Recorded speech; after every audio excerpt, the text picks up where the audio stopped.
What's going on, everybody? Back for another YouTube video, and this one I am super excited for because this is just a huge opportunity for me. I got a sponsorship, and it's through Spool Performance. They now build transmissions. So today I'm going to go over just some details about their transmission, how much it costs. I'm basically going to read straight off their website and then what Neil Built has sent me. So this video will kind of be broken up in a few different ways. So first off, I'm going to go over my build. I'll go over the transmission, and I'll go over what's coming for YouTube in terms of this transmission thing. It's a 2021 Toyota Supra. I have a KLM turbo kit. Right now only a 6466. At the time when I bought this car, it was my daily. So I wanted to keep something better for the street and something that most likely wouldn't blow my trans. So I did go with a 6466. Eventually I will go bigger now, especially since I have a built trans coming. So that was my biggest worry, is basically blowing up my transmission. I have the PCV block off pins, CSF intake manifold, ID 1050X injectors. I have a full custom fuel system that I built. Other than that, I mean, your basic stuff. I got cooling things done, a lot of heat management, got a carbon hood, beadlocks in the rear, SP1R exhaust. That's pretty much the essentials. So now I want to talk about the transmission. I'm going to be reading right off their website. Like I said, I don't want to give you guys bad information. I will put screenshots up on the screen so you guys can kind of see it with me. This trans is rated for 1,000 foot-pounds of torque, and that is to the wheels, that isn't to the crank. As you guys know, there's a big difference between drivetrain loss.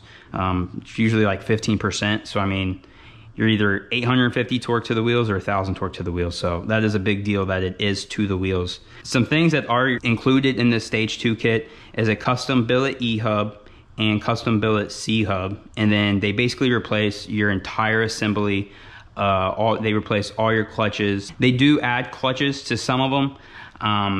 Some of them go up to 11 clutches. So I'm gonna go over some of the features. They got upgraded friction materials in-house developed for higher friction coefficients and enhanced durability. Billet 775 hubs, heat treated and hard anodized for superior strength and wear resistant. Custom pressure and apply plates ensure optimal performance and ease of installation.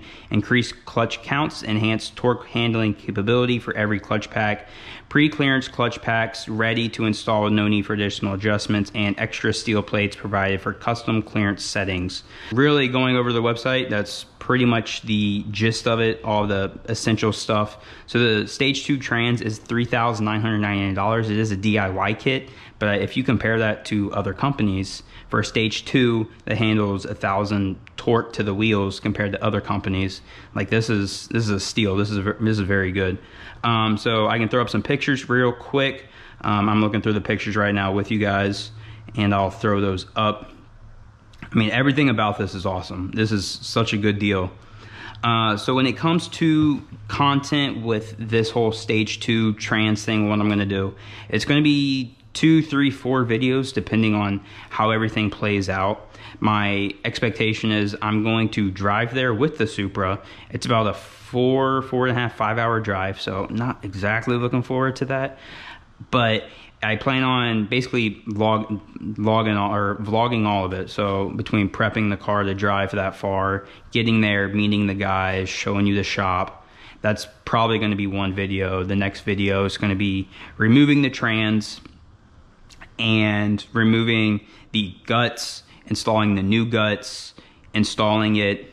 Potentially in that video, it'll also be them basically breaking down the whole assembly and what they do and details about it. My next video will be leaving and potentially a Q&A. I really want to do a Q&A.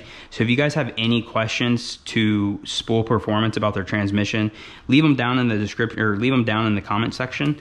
I will ask those questions when I see them. I do have the PPE pan. I did buy this for my upgrade, built transmission upgrade. I really did want one of these because it's a major upgrade. So they do have external cooling fins. You can see those, and this is like cast, so those will cool pretty well. This does hold a extra liter of transmission fluid. I mean, extra fluid's always good. It does have a removable oil filter, or trans oil filter, which is huge because the factory one is like the pan's a one and done and the filter stays connected. So it's like you have to buy a new pan and filter every time. Whereas this one, you can just get a new filter, plop it in, you're good to go. And then the plug is magnetic, so that's really cool. And I'm overall super excited for this thing because this holds more fluid, better cooling. You can replace the filter, magnetic drain plug. So now I'm gonna get into tuning the car. I got a new revision from Alex over at Racebox. So I'm gonna get to that. I need to upload that, and then I need to get some more E85. The E85 around here is really slacking. I have a full tank of E85 and it's like E68. It's ridiculous. So I need to go get some more. I'm at half a tank. And then I'm gonna do some daily driving data logging, and then I need to do a couple like wide open throttle pulls. However, it's daytime outside. I'm going to upload my new tune from Alex at Racebox. I do love those guys over there. They're always super quick and helpful. Weather here in Florida sucks. It rains every day at like 3 o'clock. And then besides that, you never know when it's gonna rain the rest of the day. Like it could be perfectly sunny skies and raining at the same time. It's nuts. So go on MHD here. Oop, not that button. Flash a custom map. I got V7.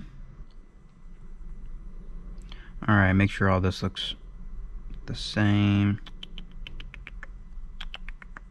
Map 2 should be the same. Yes, sure. All right. I hate tuning. It always scares me.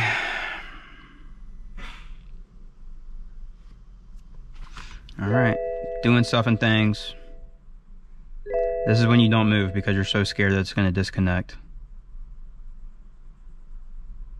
I'm not moving. All right, new tune flashed.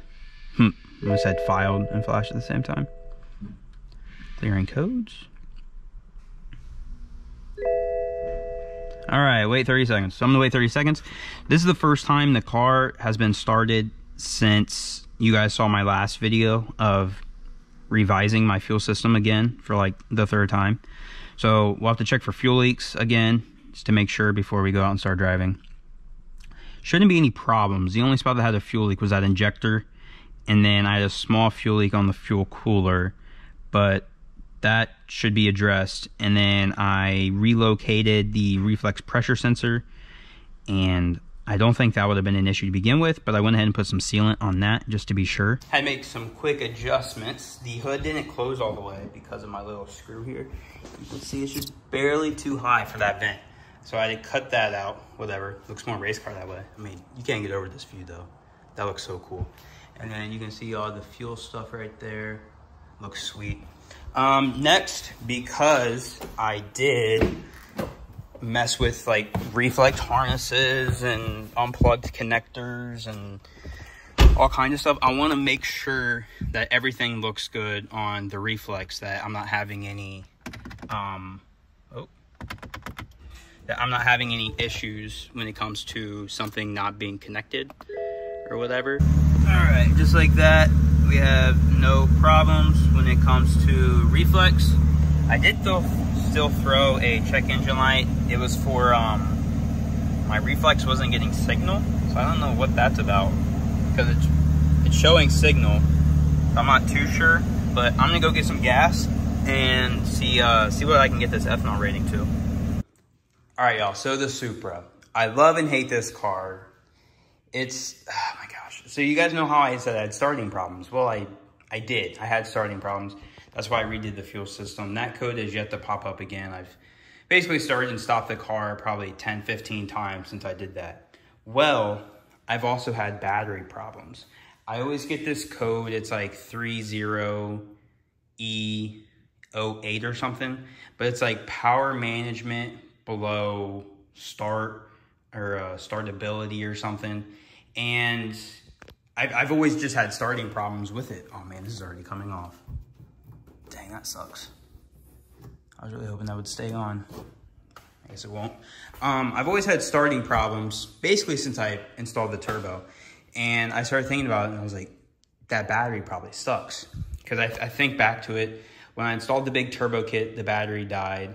When I was away for work, when I go away for work, I'm gone for months at a time. The battery died.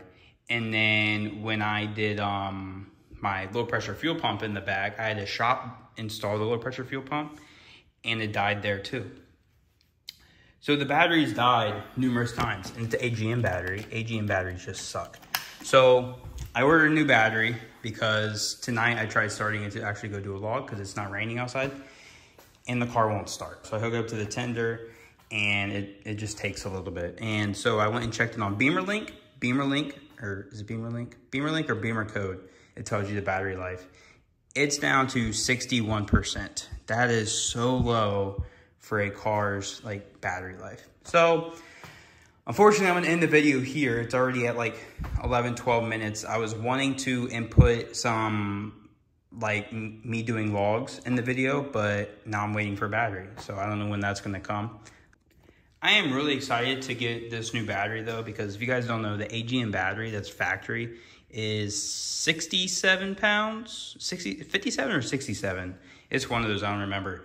But the battery I ordered is only like 18 pounds. So there's easily a 40, 50 pound weight difference. I don't know the exact numbers, so that's why it's 40 or 50. It's easily a 40 or 50 pound weight difference just with this battery. It's nuts. Which is great because I'm sure everything I've added quite a bit of weight with all this stuff. So, I mean, that is super cool. It's probably one of the cheapest weight reduction mods out there other than removing the passenger seat. But I don't know. I am really excited to get it though, let me tell you. And it's expected to be here in like 3 or 4 days. So 3 or 4 days, I guess I'll pick up where I'm at. And yeah, I guess I'll see you guys then.